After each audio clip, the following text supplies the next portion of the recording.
On Sunday, Colombians will go to the polls to elect a president during a critical time. The election season has been frontrunners. Are the scandals influencing the vote? And what about the more important issues on the table? CCTV's Michelle Begue joins us live from Bogota with more. Hi, Michelle. Yes, in less than 24 hours, Colombians will be voting for their new president, and CCTV went out on the streets of the capital city to find out what citizens are talking about before they head to the polls. Cyber espionage, drug money in campaigns. Those are the stories that have made headlines in the lead up to Colombia's presidential elections. But for Colombians, their concerns go far beyond the scandals. When I go through the process of choosing for whom to vote for, I look for someone who gives security and peace. This country has a lot of issues, like security, health, and the restructuring of the system. This image of fighting between the two leading candidates is degrading for all of us.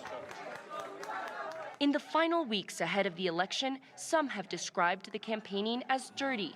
President Juan Manuel Santos' campaign chief is accused of receiving $12 million in exchange for negotiating the surrender of a drug lord.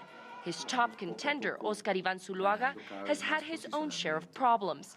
A video was released showing Zuluaga being briefed about government intelligence by a hacker that is now arrested and facing spying charges. Colombia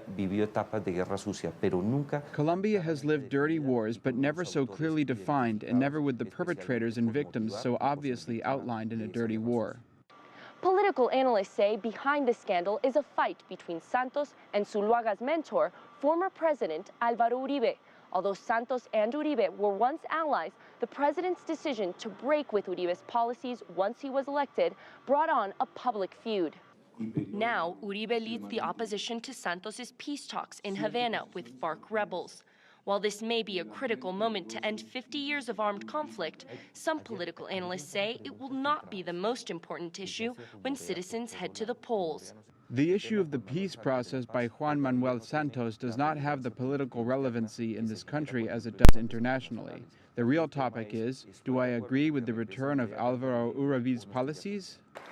Polls show Colombians will be very divided this weekend, and none of the candidates will receive the majority vote needed to avoid a runoff election on June 15th. And in the latest news in this scandals, on Friday night, the prosecutor general's office announced that the video where Zuluaga appears with the hacker is in fact authentic. So we'll have to see how this affects the vote on Sunday night. Back to you. All right, thank you so much, Michelle Begue in Bogota, Colombia.